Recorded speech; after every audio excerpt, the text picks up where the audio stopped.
Ladies and gentlemen, Bruce Springsteen.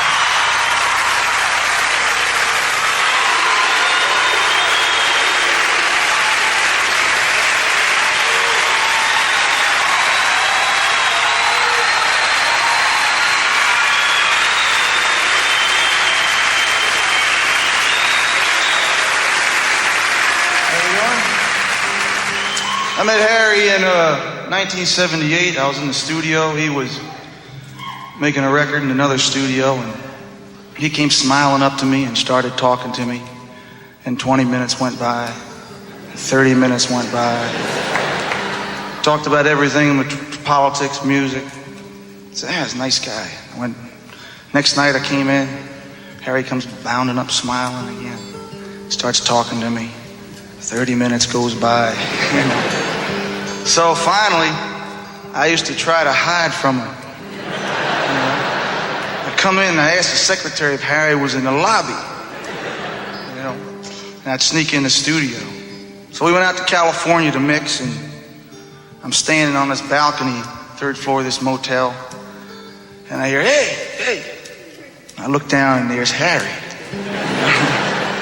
And he starts talking to me. Talks to me for about 40 minutes, standing down there looking up. He was trying to get me to do something, And he said one thing that I always remembered. He said, gee, I play one night for me and one night for the other guy. And later on, when I was trying to put my music to some pragmatic use, I remembered what he said. Not being bent to extremism, I wasn't as generous as he was, but well, he's probably laughing right now. Anyway, do this for you. Remember when the music came from wooden boxes strung with silver wire?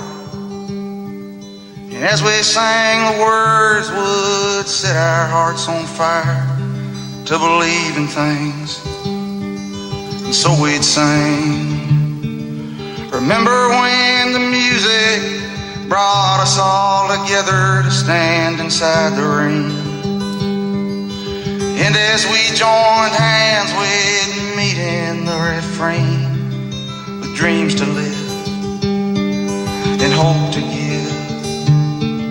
Remember when the music was the best of what we dreamed of for our children's time, and as we worked we sang, 'cause we knew time was just a line. Gift to save, gift the future gave. Remember when the music was a rock that we could cling to so we'd not despair. And as we sang we knew we'd hear an echo in the air. And if we weren't smiling then, we'd smile again. Yeah, and all the times I listened, and all the times I heard, and all the melodies I'm missing, and all the magic words, all the beautiful voices, and the choices we had then. I hope to find we got those kinds of choices once again.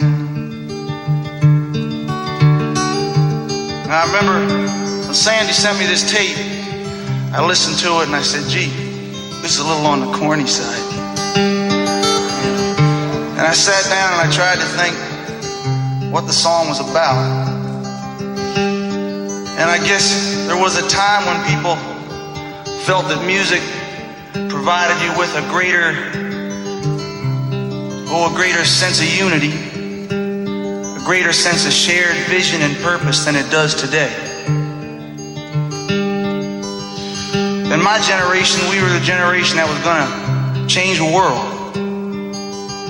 Somehow we were going to make it a little less lonely, a little less hungry, a little more just place. But it seems that when that promise slipped through our hands, we didn't replace it with nothing but lost faith. And now we live in times are pretty shattered. I got my music, you got yours. The guy up the street, he's got his. And you could kind of sit back and say, not cynically, but truthfully, well, maybe all men are not brothers. And maybe we won't ever know who or what we really are to each other. But I think Harry instinctively knew that it was going to take a lot more than just love to survive. That it was going to take a strong sense of purpose, a duty, and a good clear eye on the dirty ways of the world. So in keeping his promise to himself, he reminds us of our promise to ourselves. And that tonight, alongside Harry, it's that promise that his spirit would have us remember and honor and recommit to. So, do something, and may his song be sung. Remember when the music was a glow on the horizon of the newborn day. And as we sang, the sun come up and chased the dark away. And life was good, for we knew we could. Remember when the music brought the night across the valley as the day went down. And as we hummed the melody, we'd be safe inside the sound. And so we'd sleep to awake with dreams and promises to keep.